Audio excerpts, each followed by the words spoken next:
Over the centuries, much has been written about the women of Allah's paradise. It's easy to see why this is the case, given the speculation that the Quran invites. The Quran speaks of maidens confined in tents, assuring the reader that no man or jinn has had sex with them. They are said to have large breasts. And in case you missed it the first time, yes, they are virgins. As I mentioned, there's been much speculation by Muslim scholars over the centuries about these women of paradise. The Encyclopedia of Islam lists some such speculation. They come in 4 colors. Their skin is transparent, and on the breast of each are inscribed 2 names, the name of Allah and the name of her husband. Bukhari transmits a report from Muhammad, which gives us a little more detail on their delicate skin. The Prophet said that the marrow of the bones of their legs will be seen through the bones and flesh. For us moderns, this see-through description certainly brings to mind the image of an X-ray, which certainly lessens the appeal of the description of these heavenly virgins. Muhammad elaborates further. The Messenger of Allah said, "There is none whom Allah will admit to paradise, but Allah will marry him to 72 wives, 2 from Horis and 70 from his inheritance, from the people of hell, all of whom will have desirable front passages, and he will have a male member that never becomes flaccid." Elaborating even more on this theme, Muhammad said, "The believer shall be given in paradise such and such strength and intercourse." It was said, "O Messenger of Allah, and will he be able to do that?" He said, "He will be given the strength of 100. Note that the sexual power of men in paradise is equal to that of 100 earthling men, coming in well over even Muhammad's earthling sexual strength of only 30 men. I'll leave it to the scholars to decide whether or not Muhammad's sexual strength in the afterlife is also 30 times more than that of other men in the afterlife. If so, this would make his sexual power in paradise equivalent to the combined sexual strength of 3,000 earthling men, or something. Yay. Additionally, as we know from Muhammad, women are the majority in hell. But in a curious plot twist, women are also apparently the majority in heaven, since each believing man gets a lot of women, from 2 to a few hundred to several thousand, depending on the source, which is why men need a lot of sexual power in paradise. Women are the majority in Islamic hell and Islamic heaven, though one wonders which one is worse for them. Now, if you're trying to make sense of all this, who exactly are the Horis?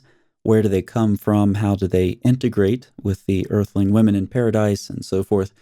Consider that if you were actually looking for coherent, sensible content, you wouldn't still be watching a video on this topic. So just let it be what it is. It's also a well-known fact that, as the Encyclopedia of the Quran points out, the promise of the paradise virgins served as motivation for Muslim men to engage in holy war from very early in the history of Islam. Die in battle, go straight to paradise, get more virgins. So that's one purpose of these traditions of the heavenly virgins. But there's another purpose.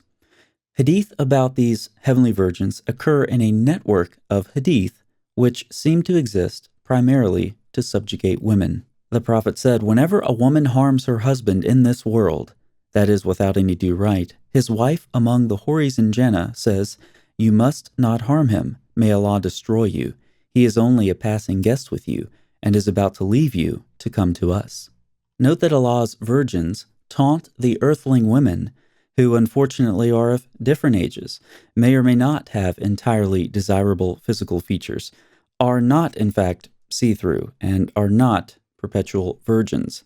I bet the earthling Muslim women feel vastly inferior, especially if they've recently been mocked by one of Allah's virgins, as the hadith describes. Now let's compare this to another hadith.